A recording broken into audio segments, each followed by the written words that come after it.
रात में हमें आर्यन नाम का एक बहुत ही होशियार लड़का दिखाया जाता है जो अफ्रीका के एक छोटे से गांव में रहता है। आर्यन को नई नई चीजें बनाने का बहुत शौक है। एक दिन वो दौड़ता हुआ अपने किसान पिता के पास आता है और उन्हें अपना एक नया इन्वेंशन दिखाता है। आर्यन रेडियो से बैटरियां निकाल देता है, लेकिन हैरान कर देने वाली बात ये थी कि बैटरियां निकालने के बाद भी रेडियो में आवाज बिल्कुल साफ आ रही थी। ये देखकर उसके पिता खुश हो जाते हैं। आर्यन फौरन उन्हें समझाता है कि ये विंड पावर शक्ति है। वो बताता है कि अगर हम पंखों को तेजी से घुमाएं तो बिजली पैदा की जा सकती है। आर्यन के पास एक बहुत बड़ा प्लान था। वो कहता है कि अगर हम बड़े पंखे तैयार करें तो हम जमीन से पानी खींचने वाला पंप चला सकते हैं। इससे हमारे खेतों को पानी मिलेगा और इस इलाके में सालों से जो सूखा जमीन पड़ा है उसका खात्मा हो जाएगा। लेकिन इस काम के लिए एक बहुत बड़ी मुश्किल थी। आर्यन को इस जनरेटर को बनाने के लिए अपने पिता की सबसे कीमती चीज यानी उनकी साइकिल के पुर्जों की जरूरत थी। उसके पिता पहले तो शांति से उसकी बात सुनते हैं, लेकिन जैसे ही साइकिल की बात आती है तो वो आर्यन का मजाक उड़ाते हुए कहते हैं कि ये सब सिर्फ किताबी बातें और ख्याली पुलाव हैं।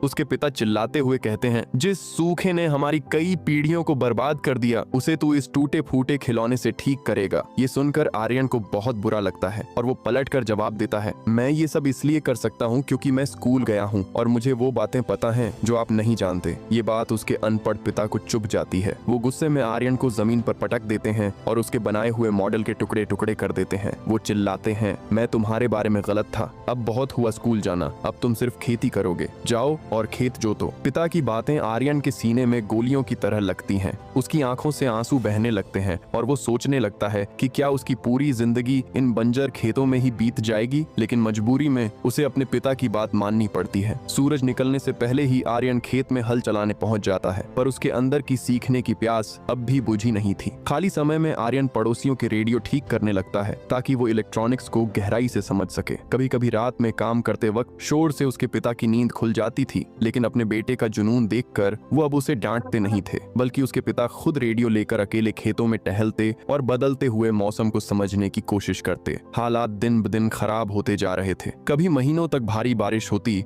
तो कभी इतनी तेज धूप कि फसलें जलकर राख हो जाती। मक्के की खेती ही उनके घर की कमाई का इकलौता झरिया थी, लेकिन सूखे की वजह से पैदावार गिर गई और उनकी सारी जमा पूंजी खत्म हो गई। इतनी तंगी के बावजूद उसके पिता किसी तरह पैसों का जुगाड़ करते हैं और आर्यन की मिडिल स्कूल की पहली सेमेस्टर की फीस भर देते हैं। ये आर्यन के लिए एक बहुत बड़ा सरप्राइज था। जिन पिता ने उसे कुछ दिन पहले डांटा था, आज वही उसे स्कूल भेज रहे थे। आर्यन अपनी नई वर्दी पहनकर खुशी खुशी स्कूल की तरफ चल पड़ता है। धूप हो या बारिश, आर्यन का पढ़ाई के प्रति लगाव कम नहीं होता, लेकिन खुशियां बहुत कम समय के लिए थीं। जैसे ही स्कूल की घंटी बजती है, उसका साइंस टीचर आर्यन को किनारे ले जाता है और उसे एक सच्चाई बताता है। वो कहता है कि अगर एक हफ्ते के अंदर बाकी के $80 फीस जमा नहीं हुई तो आर्यन को स्कूल से बाहर निकाल दिया जाएगा। आर्यन की आंखों में जो चमक थी वो अब धुंधली पड़ने लगी थी। स्कूल के पहले इम्तिहान में उसके नंबर बहुत कम आए थे, लेकिन आर्यन हार मानने वालों में से नहीं था। उसने फैसला किया कि वो हर शाम स्कूल के बाद जी तोड़ मेहनत करेगा। लेकिन किस्मत यहाँ भी उसका साथ नहीं दे रही थी। ढलते सूरज की रोशनी इतनी नहीं थी कि वो पढ़ाई कर सके और अंधेरा उसके भविष्य की तरह गहरा होता जा रहा था। उसकी माँ ने उसे एक और सच बताया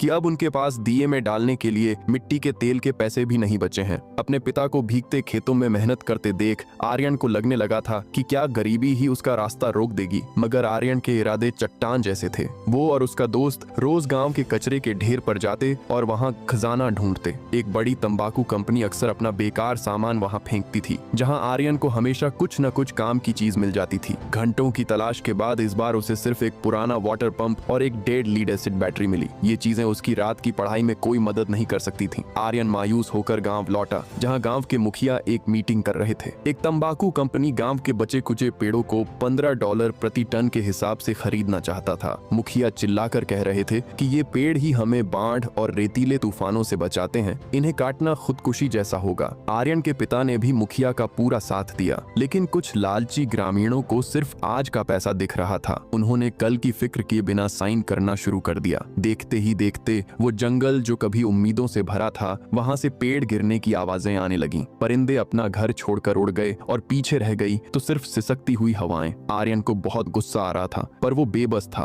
अपने दिल का बोझ हल्का करने के लिए वो अपने दोस्तों के पास गया, जहां सब रेडियो पर फुटबॉल मैच सुन रहे थे। मैच अपने चरम पर था कि तभी अचानक रेडियो बंद हो गया। सबने उम्मीद से आर्यन की तरफ देखा, क्योंकि वही गांव का रेडियो डॉक्टर था। आर्यन अंधेरे और हल्की बारिश में दौड़ता हुआ अपने घर गया, घर में पड़ी तमाम पुरानी और बेकार बैटरियां उठाई और वापस भागा। उसने उन सभी डेड बैटरियों को एक एक करके सीरीज में जोड़ा। जैसे ही उसने रेडियो चालू किया, कमेंट्री फिर से गूंज उठी। उस समय आर्यन उन सब बच्चों की नजर में एक हीरो बन गया था। मैच खत्म होने के बाद जब वो भारी बारिश में घर लौट रहा था तो अचानक उसकी नजर अपनी बहन पर पड़ी। वो उसी साइंस टीचर के साथ डेट पर थी जिसने आर्यन को स्कूल से निकालने की धमकी दी थी। उनके पिछड़े गांव में यह एक बहुत बड़ी बदनामी की बात थी। आर्यन को लगा कि इससे न केवल उसकी बहन का मजाक उड़ेगा बल्कि पूरे खानदान की इज्जत मिट्टी में मिल जाएगी। आर्यन ने तय किया कि वो उस टीचर को सबक सिखाएगा। अगले दिन उसने और उसके दोस्त ने टीचर की साइकिल का टायर पंक्चर करने का प्लान बनाया,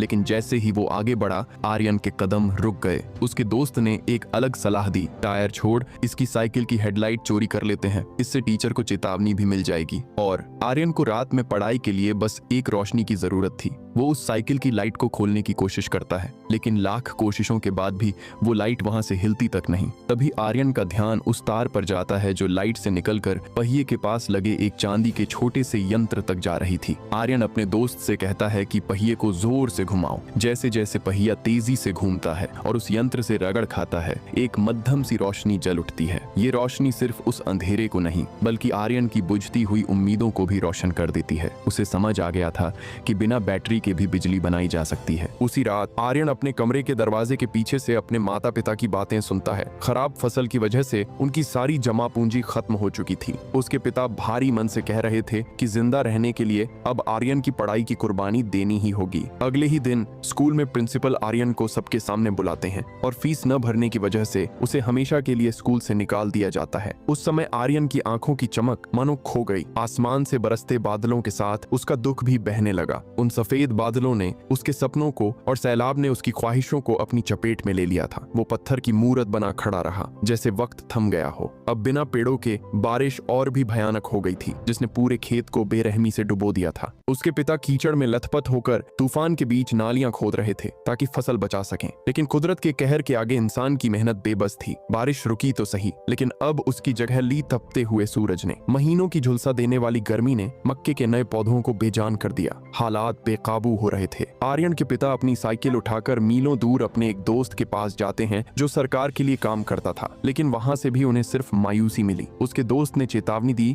कि पूरे देश में भयानक अकाल पड़ने वाला है, अपनी तैयारी कर लो। गांव का मुखिया राष्ट्रपति से मदद मांगने का वादा तो करता है, लेकिन आर्यन को पता था कि सरकार के भरोसे बैठने से कुछ नहीं होगा। वो अपनी किस्मत खुद लिखने का फैसला करता है। वो अपना पूरा दिन उसी कचरे के ढेर में खजाना ढूंढने में बिताने लगा। तभी एक पुरानी कार की बैटरी देखकर उसे एक आइडिया आया। उसने सोचा कि अगर वो सारी डेड बैटरियों को एक साथ जोड़ दे तो एक पावरफुल बैटरी बन सकती है। अगर इसे उस वाटर पंप से जोड़ दिया जाए तो जमीन से पानी निकालकर खेतों की सिंचाई की जा सकती है, लेकिन इस बैटरी को लगातार चार्ज करने के लिए बिजली कहां से आएगी? अब यही आर्यन के लिए सबसे बड़ी चुनौती थी। अब आर्यन को हर हाल में अपने सवालों के जवाब चाहिए थे। वो चुपके से अपनी स्कूल की वर्दी पहनता है और प्रिंसिपल की नजरों से बचकर स्कूल में घुस जाता है। वो सीधा उसी साइंस टीचर के पास पहुंचता है और उससे पूछता है कि साइकिल का पहिया घूमने पर वो लाइट कैसे जलती है। टीचर उसे बताता है कि इसे डायनेमो कहते हैं, लेकिन वो ये नहीं समझा पाता कि ये असल में काम कैसे करता है। टीचर उसे लाइब्रेरी जाने की सलाह देता है, पर आर्यन को तो स्कूल से निकाला जा चुका था। अब आर्यन एक चाल चलता है। वो टीचर को धमकी देता है कि अगर उसने उसे लाइब्रेरी नहीं जाने दिया तो वो उसकी और अपनी बहन के रिश्ते का सच सबको बता देगा। मजबूरी में टीचर उसे लाइब्रेरी में एंट्री दिला देता है। वहाँ आर्यन को ऊर्जा पर एक किताब मिलती है, जिसे पढ़ते ही उसकी आंखों में एक नई दुनिया खुल जाती है। अब आर्यन का दिन या तो कचरे के ढेर में बीतता या फिर वो मैदानों में उठने वाले बवंडर को देखकर ये समझने की कोशिश करता कि हवा में कितनी ताकत है। 2 हफ्ते बाद उस सूखे और गरीबी से बेहाल इलाके में देश के राष्ट्रपति का आगमन होता है।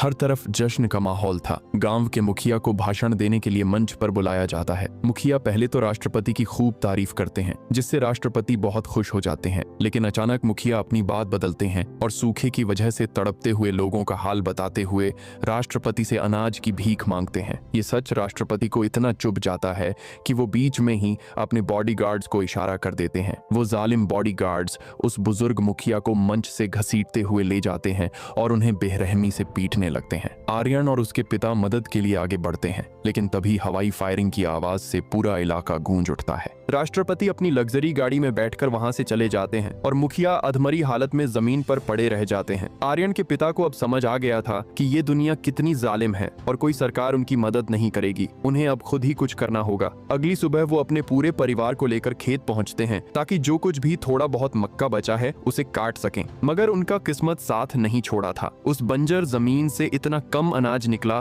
कि वो 1 महीने भी नहीं चल सकता था। मजबूर होकर आर्यन के पिता ने अपने घर की टिन की छत तक उतार दी और उसे बाजार में बेच दिया ताकि अनाज खरीद सकें। लेकिन बाजार में अनाज की कीमतें आसमान छू रही थीं। इतने में रेडियो पर खबर आती है कि सरकार कह रही है कि देश में कोई अकाल नहीं पड़ा है। ये झूठ सुनकर आर्यन के पिता का गुस्सा फूट पड़ता है। अपनी पत्नी और बेटी के रोकने के बावजूद वो सरकार के खिलाफ विरोध प्रदर्शन में शामिल होने निकल जाते हैं। उन्हें अंदाजा भी नहीं था कि उनका ये फैसला उन पर कितना भारी पड़ने वाला है। पिता के जाने के बाद आर्यन सीधा स्कूल की लाइब्रेरी में जाता है और लाइब्रेरियन को अपना बड़ा प्लान बताता है। वो कहता है, अगर मैं पवन चक्की से बैटरी चार्ज कर सकूं तो मैं वाटर पंप चलाकर जमीन से पानी निकाल सकता हूं। इससे हमारे गांव का सूखा हमेशा के लिए खत्म हो जाएगा। आर्यन का प्लान तो तैयार था, लेकिन उसके पास वो डायनेमो नहीं था जो साइंस टीचर की साइकिल में लगा था। लाइब्रेरियन आर्यन की हिम्मत देखकर दंग रह गई और उसने आर्यन को टीचर को ढूंढने के लिए कहा। पर वो दोनों नहीं जानते थे कि टीचर ने तो स्कूल छोड़ दिया है और वो आर्यन की बहन को अपने साथ भाग जाने के लिए मना रहा है। आर्यन की बहन साफ इनकार कर देती है। इधर आर्यन अपने सारे नक्शे और कागज लेकर टीचर को ढूंढने निकलता है। तभी उसका सामना खड़ूस प्रिंसिपल से हो जाता है। आर्यन डर से एक डेस्क के पीछे छिप जाता है, पर प्रिंसिपल की बाज जैसी नजरें उसे पकड़ लेती हैं। प्रिंसिपल आर्यन पर बुरी तरह बरसता है और कहता है, तुम दूसरे छात्रों की शिक्षा और टीचरों का ज्ञान चुरा रहे हो। तुम यहाँ से निकाले जा चुके हो और अब तुम इस शहर के किसी भी स्कूल में कभी कदम नहीं रख सकोगे। अपना बोरिया बिस्तर उठाओ और दफा हो जाओ। आर्यन गिड़गिड़ाता रहा, रोता रहा, लेकिन पत्थर दिल प्रिंसिपल ने उसे धक्के मारकर बाहर निकाल दिया। लाइब्रेरियन ने भी आर्यन की पैरवी की, पर सब बेकार गया। आर्यन उस तपती हुई बंजर जमीन पर अकेला खड़ा था। धूल भरे बवंडर में उसके बड़े सपने धुंधले होते जा रहे थे। कड़कड़ाती धूप भी उसके जम चुके दिल को गर्माहट नहीं दे पा रही थी। तभी उसकी माँ का साया उसके पीछे आता है, जो इस अंधेरे वक्त में उसकी आखिरी उम्मीद थी। आवाम के बढ़ते दबाव को देख सरकार आखिरकार अनाज 2 ट्रक गांव भेजती है। पूरा गांव पागलों की तरह अनाज खरीदने के लिए दौड़ पड़ता है। आर्यन की मां घर में बचे आखिरी कुछ पैसे आर्यन को देती है और उसे पिता की साइकिल पर अनाज लेने भेजती है। लेकिन जब आर्यन वहां पहुंचता है तो पहला ट्रक पहले ही खाली हो चुका था। बाकी बचे लोग भूखे भेड़ियों की तरह दूसरे ट्रक पर टूट पड़ते हैं। नजारा इतना खौफनाक था कि हर कोई एक दूसरे को कुचलने पर उतारू था। आर्यन अपने छोटे कद का फायदा उठाकर किसी तरह ट्रक तक पहुंच जाता है और 15 किलो मक्का खरीद लेता है। लेकिन बाहर का नजारा देखकर उसकी रूह कांप जाती है। बाहर खड़े लोग अनाज के लिए झोंबी बन चुके थे। अगर आर्यन बाहर कदम रखता तो वो उसे लूट लेते। वो बेबस होकर उसी ट्रक में दुबक कर बैठ गया। दूसरी तरफ आर्यन के पिता, जो विरोध प्रदर्शन के लिए जा रहे थे, वो रास्ते में लोगों को खाने के एक एक दाने के लिए एक दूसरे का कत्ल करते देखते हैं। उन्हें अचानक अपने घर, बीवी और बच्चों की फिक्र होती है। वो ड्राइवर को फौरन गाड़ी मोड़ने के लिए कहते हैं, लेकिन तब तक बहुत देर हो चुकी थी। भूखे ग्रामीणों ने आर्यन के घर पर हमला कर दिया था। उन्होंने न सिर्फ उसकी बहन के हाथों से अनाज छीना, बल्कि जो मक्का उन्होंने हाल ही में काटा था उसे भी लूट ले गए। आर्यन की मां जमीन पर बैठकर बेबसी से रो रही थी। अब वो 15 किलो मक्का ही उस परिवार की आखिरी उम्मीद थी। आर्यन के पिता ने अपनी बची कुची जमा पूंजी गिनी। सब कुछ बेचकर भी वो दिन में सिर्फ एक वक्त का खाना ही खा सकते थे। उसकी मां ने फैसला किया कि वो सिर्फ रात का खाना ही बनाएंगे। तभी घर में खाने को लेकर बहस छिड़ जाती है। मां का मानना था कि रात का खाना जरूरी है, लेकिन आर्यन कहता है कि हमें सुबह का नाश्ता करना चाहिए, वरना दिन भर मेहनत करने की हिम्मत कहां से आएगी। इधर आर्यन की बहन का सब्र जवाब दे चुका था। वो गुस्से में चिल्लाते हुए अपने पिता को कोसने लगती है। वो कहती है कि अगर पिता विरोध प्रदर्शन में शामिल न होते तो आज हमें अपनी जान और इज्जत का डर न होता। उसकी माँ गुस्से में उसे एक थप्पड़ देती है। वो कहती है, तुम्हारे पिता हमें बचाने की कोशिश कर रहे हैं। तुम्हें लगता है मैं तुम्हें भूखा मरने दूंगी? जिस दिन मैं तुम्हें खिलाने के लिए अपना हाथ काट कर पका दूंगी, उस दिन तुम्हें एहसास होगा कि तुम मेरी औलाद हो। माँ की ये बातें सुनकर बहन की आंखों से आंसू छलक पड़ते हैं। उसे समझ आ जाता है कि दुनिया चाहे कितनी भी बदल जाए, उसके माँ बाप का प्यार कभी नहीं बदलेगा। लेकिन असली अकाल तो अब शुरू हुआ था। आर्यन खेतों में परिंदों को पकड़ने की कोशिश करता है, पर वहाँ एक चिड़िया तक नजर नहीं आती। अपनी बेबसी को दूर करने के लिए आर्यन एक रात अपनी बहन के पास जाता है। वो उससे कहता है कि अगर वो साइंस टीचर से डायनेमो मांग ले तो उसका प्रोजेक्ट पूरा हो सकता है। आर्यन की आंखों में वो जुनून देखकर उसकी उसकी बहन गहरी सोच में डूब जाती है। अगले दिन जब आर्यन लकड़ियां काटकर घर लौटता है तो देखता है कि माँ बाहर बैठकर रो रही है और पिता पागलों की तरह चक्कर काट रहे हैं। पता चलता है कि उसकी बहन उस साइंस टीचर के साथ भाग गई है। उसने ऐसा इसलिए किया ताकि घर में एक पेट कम हो जाए और परिवार पर बोझ कम हो सके। उसने पीछे बस एक खत छोड़ा था जिसमें लिखा था कि उसे ढूंढा न जाए। आर्यन जब दुखी मन से अपनी बहन के कमरे में जाता है तो उसकी पुरानी मेज पर वो डायनेमो रखा होता है जिसका सपना वो सालों से देख रहा था। अपनी बहन की इस बड़ी कुर्बानी को देखकर आर्यन का दिल भर आता है। उधर उसकी माँ गुस्से में आर्यन को लेकर स्कूल पहुंचती है और प्रिंसिपल पर इल्जाम लगाती है कि उनके टीचर ने उसकी बेटी को भगाया है। अपनी गलती मानकर प्रिंसिपल का रवैया नरम पड़ जाता है। वो वादा करते हैं कि स्कूल उस टीचर को ढूंढने में पूरी मदद करेगा और साथ ही वो आर्यन को लाइब्रेरी में जाने की खुली इजाजत दे देते हैं। अब आर्यन बिना किसी डर के लाइब्रेरी में कदम रखता है। वहाँ की हर किताब अब उसे उम्मीद की रोशनी लग रही थी। पुरानी लाइब्रेरियन तो जा चुकी थी लेकिन वो बैटरी आज भी मेज पर रखी थी जो उसने आर्यन के लिए ठीक की थी। आर्यन सारी जरूरी किताबें इकट्ठा करता है और अपने दोस्तों को अपना प्लान समझाता है। कुछ ने इसे नामुमकिन कहा लेकिन ज्यादातर को उस पर यकीन था। सबके पास खोने को कुछ नहीं था, इसीलिए सब काम में जुट गए। कोई पंखियाओं बना रहा था, कोई तांबे के तार साफ कर रहा था और आर्यन सर्किट जोड़ रहा था। सबकी मेहनत रंग लाई और एक छोटी सी पवन चक्की उनके सामने खड़ी थी। जैसे ही उन्होंने दरवाजा खोला तेज हवाएं अंदर आईं और वो पंखा घूमने लगा। जैसे जैसे पंखा तेज हुआ पास रखा रेडियो बज उठा। सब खुशी से नाचने लगे लेकिन सिर्फ आर्यन जानता था कि अभी मंजिल बहुत दूर है। फिर भी उसके दोस्तों में अब एक नई जान आ गई थी। अब आर्यन और उसके दोस्त दिन रात उस कचरे के ढेर में जरूरी सामान तलाश रहे थे। सूरज ढलने तक वो ढेर सारा सामान लेकर लौटते लेकिन एक बहुत बड़ी कमी थी। उनके पास वो गियर नहीं था जिससे बड़ी पवन चक्की चल सके और वो गियर सिर्फ एक ही चीज से मिल सकता था, उसके पिता की इकलौती और सबसे कीमती साइकिल से। आर्यन हिम्मत जुटाकर अपने पिता को अपना छोटा सा आविष्कार दिखाता है और अपना बड़ा प्लान बताता है। लेकिन जैसे ही उसके पिता साइकिल तोड़ने की बात सुनते हैं वो गुस्से में आपा खो देते हैं। वो आर्यन की महीनों की मेहनत और उसके मॉडल को आग के हवाले कर देते हैं। ये देखकर आर्यन के दोस्त भी टूट जाते हैं और अकाल से बचने के लिए गांव छोड़कर भागने की तैयारी करने लगते हैं। लेकिन पूरे देश में अनाज की किल्लत थी, वो जाते भी तो कहां। आखिर में आर्यन के उकसाने पर वो सब तय करते हैं कि वो आर्यन के पिता से जबरदस्ती साइकिल छीन लेंगे। सब एक साथ पिता को घेर लेते हैं लेकिन जैसे ही उसके पिता अपना हल हवा में उठाते हैं सब डर से भाग जाते हैं। वहां रह जाता है तो सिर्फ आर्यन जो बेबसी से अपने पिता को देख रहा था। धूप जमीन को भून रही थी और उड़ती हुई धूल जिंदगी की कड़वी हकीकत बयां कर रही थी। जिस रास्ते से बच्चे कभी हंसते हुए स्कूल जाते थे आज वहां ताजा कब्रें बनी हुई थीं। यहाँ तक कि आर्यन का वफादार कुत्ता भी भूख की वजह से दम तोड़ देता है। आर्यन के दिल में अब सिर्फ सन्नाटा और मायूसी थी। अपने बेटे को इस हाल में देख आर्यन की माँ का सब्र टूट जाता है। वो अपने पति पर बुरी तरह चिल्लाती है और अपनी सारी भड़ास निकाल देती है। उसकी बातों ने उस अड़ियल इंसान के अंदर सोए हुए पिता को जगा दिया। उसे एहसास हुआ कि आसमान से खुशियां नहीं बरसेंगी, अपनी तकदीर खुद ही बदलनी होगी। पिता साइकिल चलाकर आर्यन के पास पहुंचते हैं। वो अपनी नादानी और जिद के लिए उससे माफी मांगते हैं लेकिन आर्यन कहता है कि उसने कभी उन्हें गलत नहीं समझा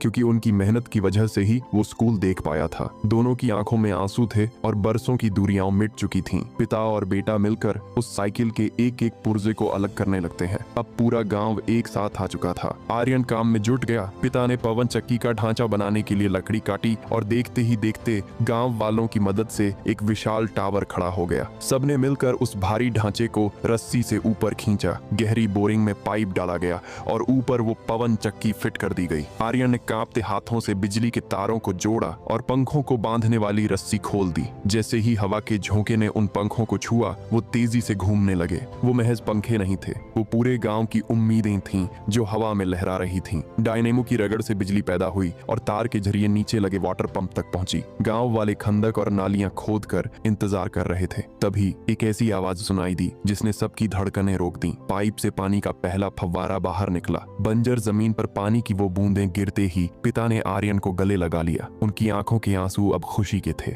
आर्यन ने साबित कर दिया था कि अगर इरादा पक्का हो तो हवा के झोंकों से भी जिंदगी बदली जा सकती है। पानी की वो फुहारें सिर्फ बंजर जमीन को ही नहीं भिगो रही थीं, बल्कि लोगों की मरती हुई उम्मीदों को फिर से जिंदा कर रही थीं। आर्यन के पिता की बूढ़ी आंखों में अपने बेटे के लिए वो गर्व साफ दिख रहा था जिसे शब्दों में बयान नहीं किया जा सकता। देखते ही देखते वक्त बदला।